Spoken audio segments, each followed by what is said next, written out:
Good morning students. बेटा आज की इस ऑनलाइन क्लास में आपका स्वागत है। और जो आज हम ये अध्याय 20 कविता पढ़ रहे हैं जिसका नाम है कर्ण का मित्र प्रेम।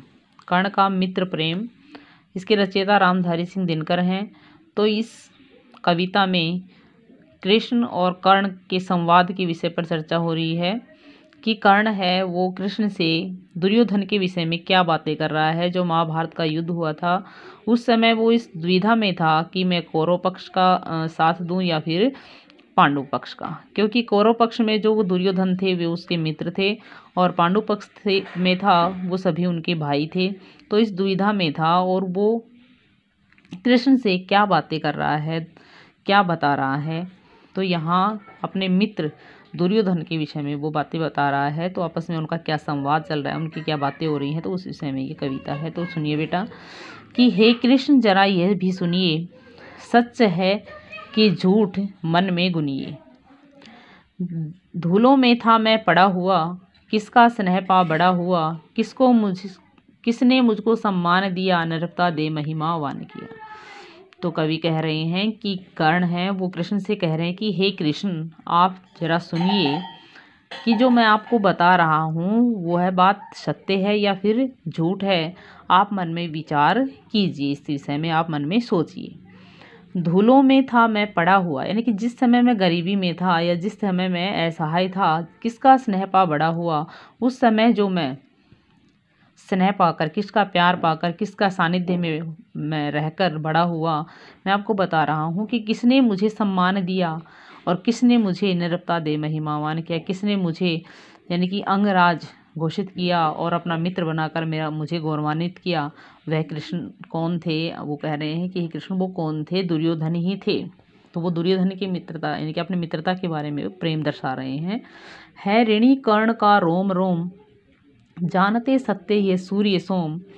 तन मन धन दुर्योधन का, यह जीवन दुर्योधन का है।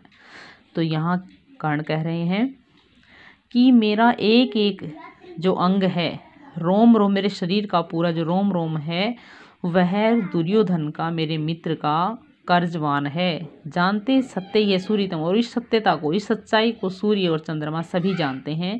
तन मन धन दुर्योधन का, यह जीवन दुर्योधन का। तो कह रहे हैं कि मेरा तन मन धन, मैं पूरी तरह से, पूरा मेरा जो जीवन है वो पूरा मेरा दुर्योधन को, मेरे मित्र को समर्पित है।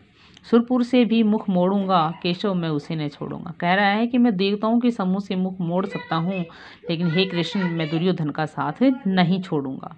जिस नर की बाह गही मैंने, जिस तरु की छाह गही मैंने, उस पर न वार चलने दूंगा, जैसे कैसे कुठार चलने दूंगा। जीते जी उसे बचाऊंगा या आप स्वयं कट जाऊंगा। तो यहाँ कह रहे हैं कि जिस नर की, कि जिस मनुष्य की बाहों में रहकर मैं पूरा जीवन, मैंने पूरा जो अपना साथ बचपन का जो दोस्त है, मैं उसके साथ, उसकी दोस्ती, उसकी बाहों में बाहें रखकर मैं चला, उसका साथ मैंने रखा। जिस तरह की छाँ, और उसी की छाँ में यानी कि उसी के सानिध्य में रहकर मैं बड़ा हुआ, उस पर न वार चलने दूंगा। मैं उस मेरे मित्र यानी कि मैं उसके ऊपर एक भी वार नहीं चलने दूंगा, उस पर मैं हथियार नहीं चलने दूंगा। कुठार का मतलब यहाँ कुल्हाड़ी है, लेकिन यह हथियार भी कह सकते हैं। मैं हथियार नहीं चलने दूंगा। जीते जी उसे बचाऊंगा या आप स्वयं कट जाऊंगा। तो कवि कह रहे हैं कि कर्ण ने कहा कि मैं जीते जी यानी कि जब तक मैं जीवित हूँ मैं उसकी रक्षा करता रहूँगा, चाहे मेरे स्वयं के प्राण ही क्यों ना चले जाएं। मित्रता बड़ा अनमोल रतन है, कब इसे तोल सकता है धन। धरती की तो है क्या विसात, आ जाए अगर बैंक उठात। यहाँ कह रहे हैं कि मित्रता, यह मित्रता को एक अनमोल रत्न बताते हुए कर्ण ने कहा कि इस मित्रता का कोई अमूल्य नहीं होता है, उसे धन दौलत से नहीं तोला जा सकता। धरती की तो क्या विशात है, धरती की तो क्या औकात, आ जाए अगर बैकुंठ स्वर्ग भी मेरे पास आ जाए तो भी मैं उसका न्यौछावर कर सकता हूँ, लेकिन मैं अपना सब कुछ अपने प्रिय मित्र दुर्योधन के चरणों में समर्पित करूँगा। मेरा सब कुछ मेरा प्रिय मित्र दुर्योधन ही है। तो यहाँ इस कविता का जो सरलार्थ है आप उसको अच्छे से पढ़ें, इस वीडियो को देखें और इसके जो शब्दार्थ हैं वो अपनी नोटबुक में लिखें। जो प्रश्न उत्तर हैं PDF के तौर पर आपको SDSS ऐप पर मिलेंगे। तो बेटा धन्यवाद।